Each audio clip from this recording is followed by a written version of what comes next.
Okay mga ka-trigger, welcome po muli dito sa ating munting YouTube channel at ito ang inyong Pinoy Firearms Instructor. Bago ako bumati at magpasalamat ay gusto ko lang muna basahin ang ating napaka-importanting topic ngayon mula sa katanungan ni Enrique Oliva. Ang sabi niya, ano po ang opinion ninyo sa uncommanded discharge na SIG P320 pumuputok kahit naka-holster? Okay, so ito yung dapat nating bigyan ng pansin. Yung safety ng baril. Okay, so napaka-importante itong ano nito, at kung tayo ay bibili ng baril o ng firearms ay alamin natin kung ano mga safety features para hindi nangyayari sa atin yung mga ganyan. Okay, dahil sa tagal ko ng firearms instructor, mahigit na 25 years na, ay may mga karanasan din ako na nangyaring ganito. So bago natin yung bigyan ng pansin ay gusto ko lang munang magpasalamat sa inyo dahil sa inyong pagla-like at pag-share ng ating mga videos, dahil dumarami naman yung ating subscribers at nadadagdagan. At lalo tigit maraming salamat sa mga hindi nag-skip ng ads. Malaking tulong yan dahil ang ating YouTube channel ay ginawa ko para sa ating mga beneficiaries.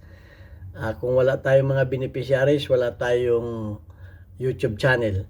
Ginawa ko ito para masuportahan yung 6 na estudyante na anak ng mga single parent na tinutulungan natin para makapag-aral. At least nabibigyan natin sila lahat ng kita ng ating YouTube channel. Bagaman ito ay kulang na kulang pa dun sa 6 dahil konti pa lang naman ang kinikita natin sa YouTube channel, ay malaking tulong na rin yung inyong hindi pag-skip ng ads. At maraming salamat lalo tigit sa mga nagpadala dito sa ating GCash number. Huwag po ninyong tawagan yung number na yan. Yan po yung anak ko, tresurera ko. Wala po kaming pinagbibiling baril. Mag-message lamang po kayo dyan kung kayo ay may ipaabot na tulong sa ating mga beneficiaries. Kagaya ni Sir Noli Peace America. Bagaman Sir, ayaw mong ipabanggit ang tunay mong pangalan, ako ay labis na nagpapasalamat sa iyo at ako'y sumasaludo sa iyong kabutihan loob. Sana marami pa ang maging kagaya mo na tumutulong sa mga bata na gusto ring makapag-aral. At ito'y matagal ko nang ginagawa, wala pa akong YouTube channel, may mga napag-graduate na tayo. At pagpalain ka Sir ng ating Panginoon, bigyan ka ng marami pang pagpapala at mabuting kalusugan. Okay, so yan, at punta na tayo dito. Ano pa ang opinion ko sa doon sa commanded discharge ng Sig Sauer? Okay, ni-research ko ang Sig Sauer. Merong naghahabol na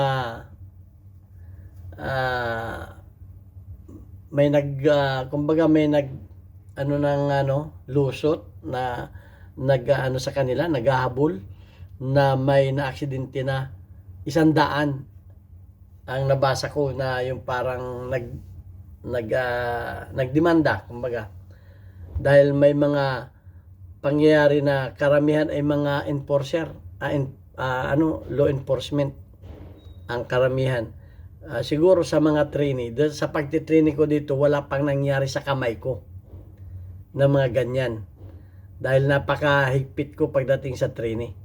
Na ako, bago ako magpa-holster sa aking mga trainee, ay sinisigurado kong show clear, release magazine, show clear, holster your weapon. Yan lagi ang inaano ko.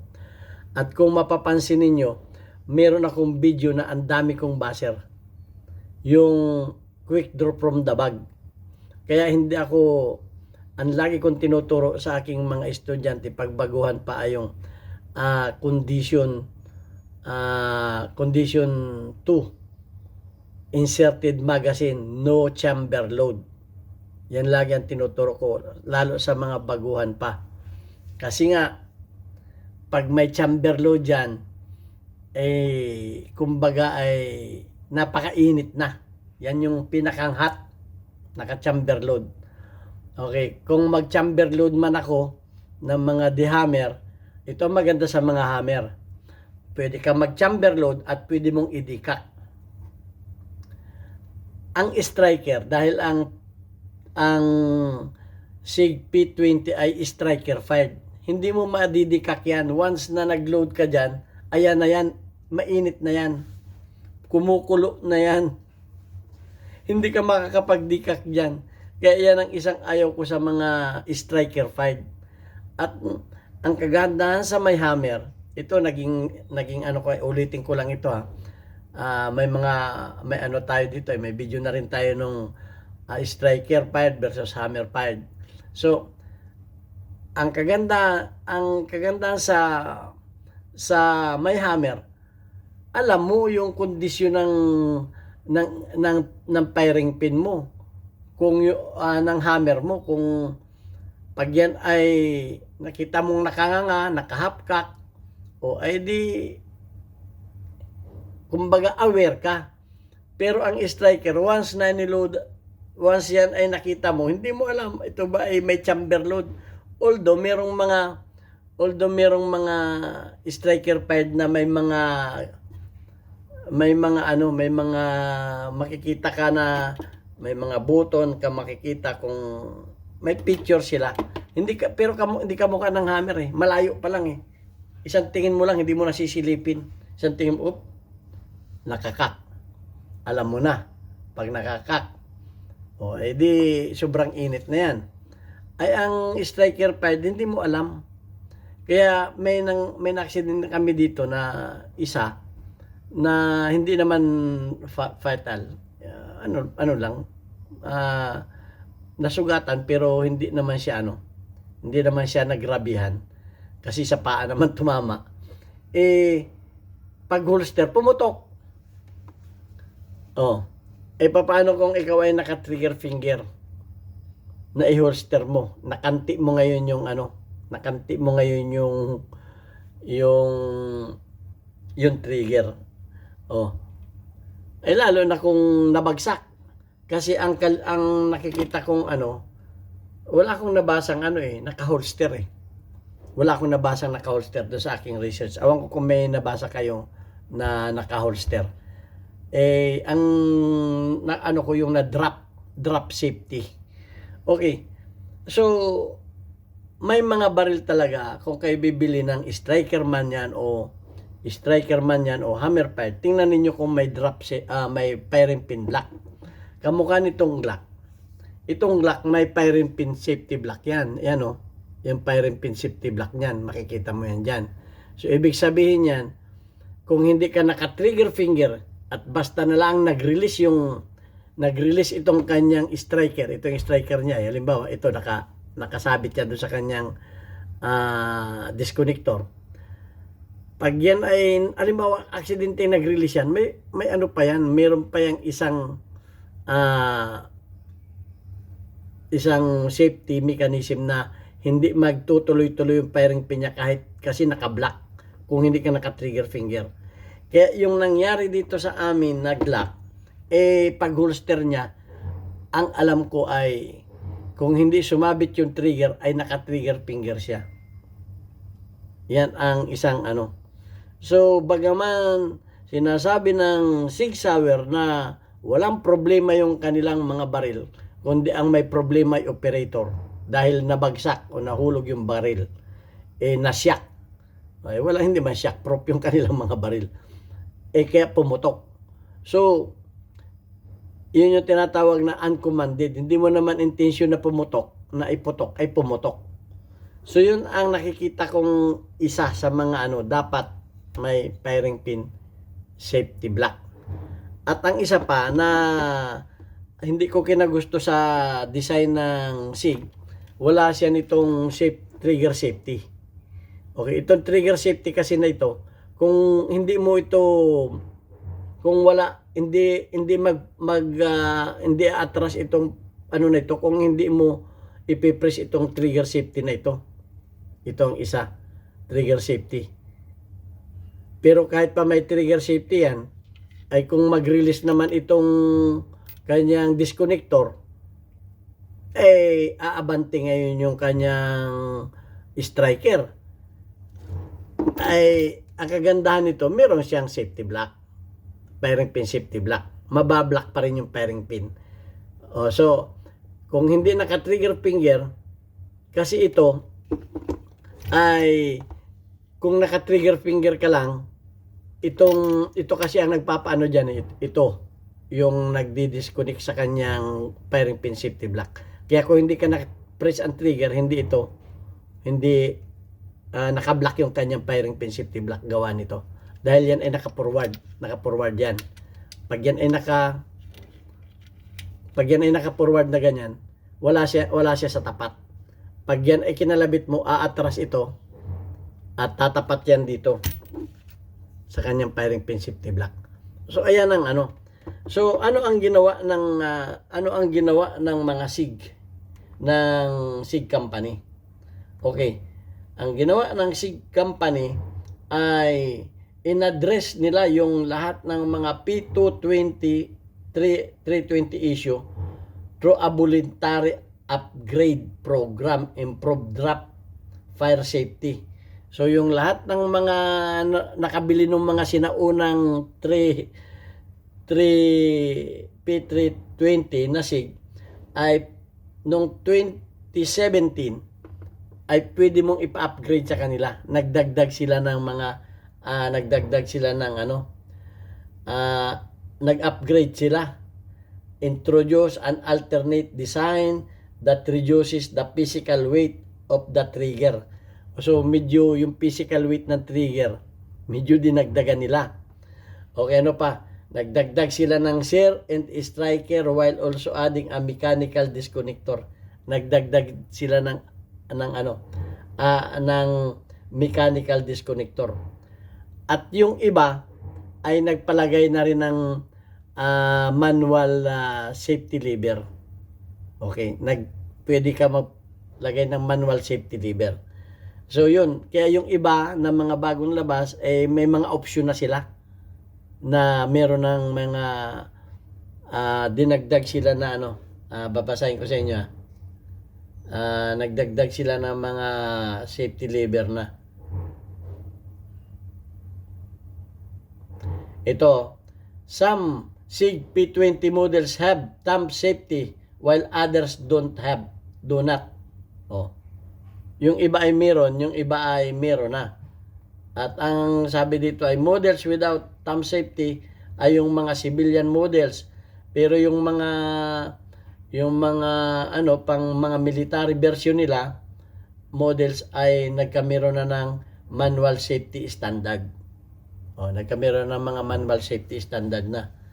Okay, yung iba kabilang dito ay P320, M17, P320, M18, yan na yung mga naglagay na sa mga military version nila. Pero yung mga civilian models, ang standard ay sold without manual safety. Okay. At ang mga dinagdag nila ay adding thumb safety ay professional installation. A manual safety can be added to a P3220 and did not come with one by professional gunsmith. Okay, so yan. So rin sila ng mga parts kit. Sig Sauer offers parts kit for converting. Meron na rin silang inilabas na mga part kits na nagko-convert ng P320 to have a manual safety. But this requires specialized knowledge and should be ideally performed by a professional gunsmith. It involves modifying the fire control unit. So yan, may mga kit na sila na pwede mong mabili. Gusto mong palagyan yung iyong ng manual safety, pero kinakailangan ay special professional ang magkakabit, magmo-modified para makontrol. So ayan. So matotal, pag ang inyong mga baril ay yung mga striker fired, pag-practicein, panoorin na lamang ninyo yung aking video na quick draw from the bag. Kung ganito ang baril ko, hindi ako maglalagay ng chamber load. hindi ako maglalagay ng chamber load. Maliban lamang kung ako ay nasa isang mainit na kondisyon. Halimbawa, ako ay may mission order o ako ay aalis ng bahay na dala ko yan at medyo delikado, medyo gabi, kinakailangan ng presence of mind. Kasi, baka yan ay, alam naman ninyo, ang pagdadala ng baril natin ay nasa bag. Yung bag natin ay nagagalaw ng nagagalaw. Baka kinakailangan ito ay nakalagay sa isang nakalagay ito, please close the door. Kailangan ito ay naka-safe ang lagayan, hindi yung pagalaw-galaw ito sa loob.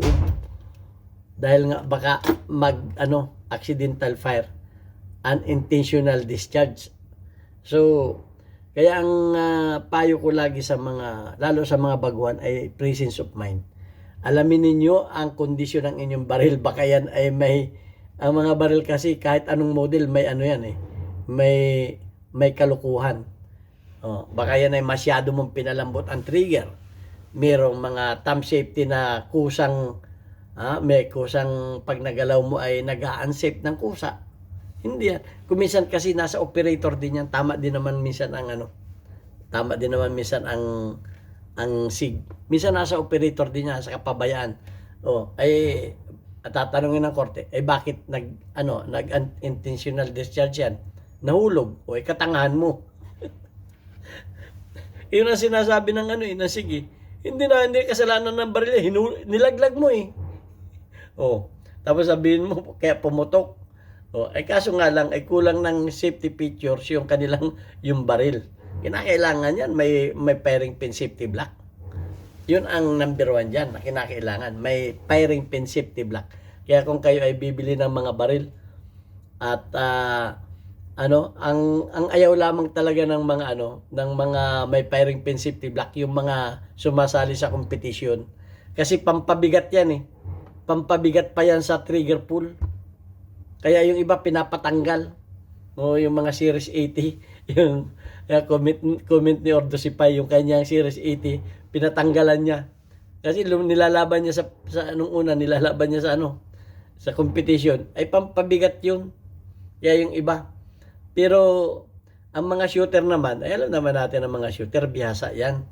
Yan ay sanay. Pero kung ikaw ay baguhan, mas maganda na yung may firing pin safety block.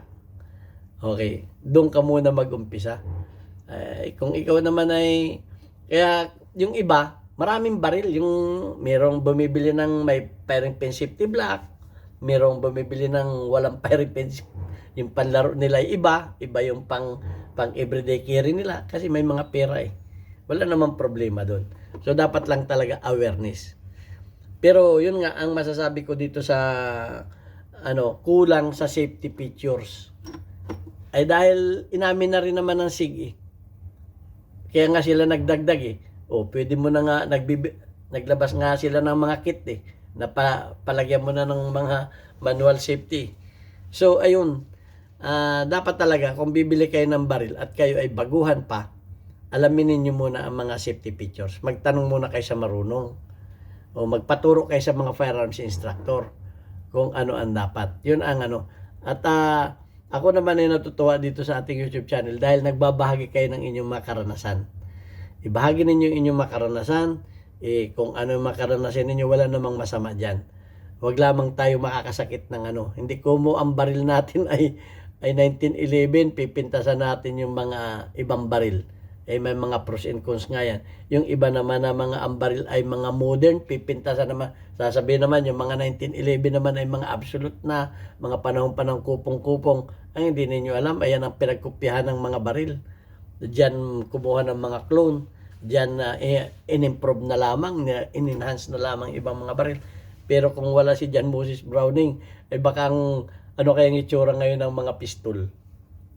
Alamin natin yan. Parang minawalang galang ninyo yung ninuno na umimbento ng 1911 o yung iba. May mga nagko-comment sa akin na ganyan. Kasi yung mga ganun nga pinipintasan. Paano? Ang gaganda ng mga baril nila, mga shadow na, mga high-end na yung mga baril nila. Eh, wag tayo parang payabangan na kasi ang dating. So, yan, ang masasabi ko sa ano, sa baril na brought out natin yung ano na yan, eh, alamin natin. Oh, ang may mga Glock din kasi na may mga manual safety. Ay, meron din ako dito, pinatanggal eh. Yung sumasali sa competition, pinatanggal din sa akin. Yung mga ganun. Kalimitan sa mga sumasali sa competition, ayaw nila nun. Matigas ang trigger. So yan, pero kung tayo talaga yung mga bago pa lang natututo sa mga baril. Ako, actually, kung sa akin, at hindi ko naman panlaro, ay gusto ko may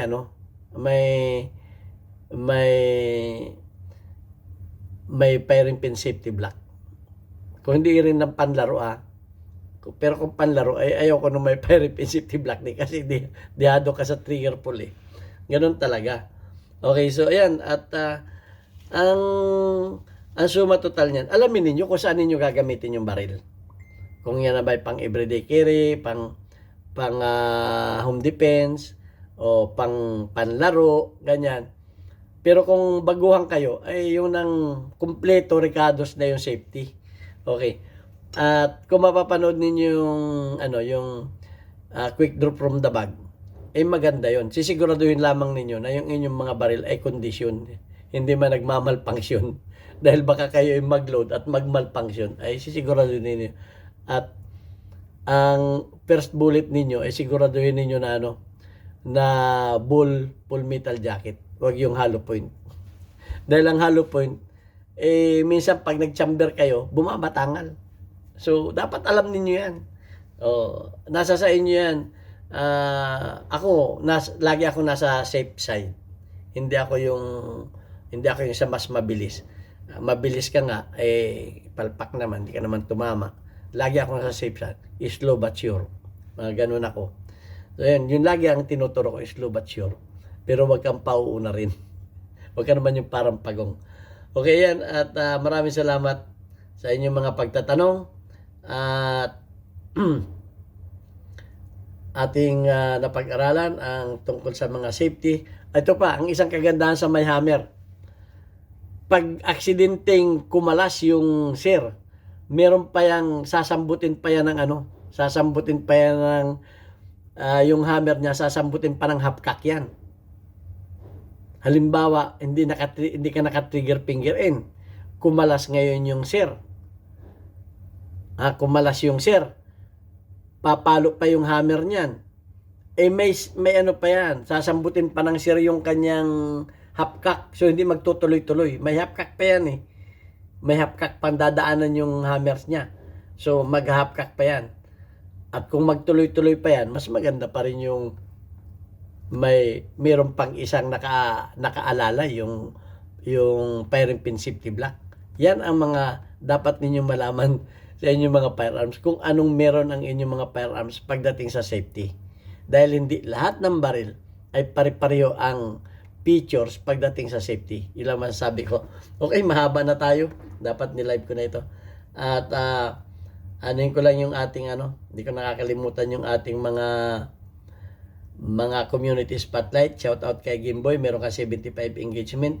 Shout out kay Pinoy Making Air Guns, meron kang 2 engagement. Shout out kay Pinoy Firearms Instructor, meron kang 88 engagement. Shout out kay Hil Gonzales, meron kang 1 engagement. At shout out kay Jerry Francisco, meron kang 44 engagement. Shout out sa mga kabayan ko sa Pinamalay Oriental Mindoro. Meron tayo dyan bagong Papa Burger sa dati kong machine shop, Alvarez Street, Pinamalay Oriental Mindoro. Maraming salamat pa sa inyo. God bless.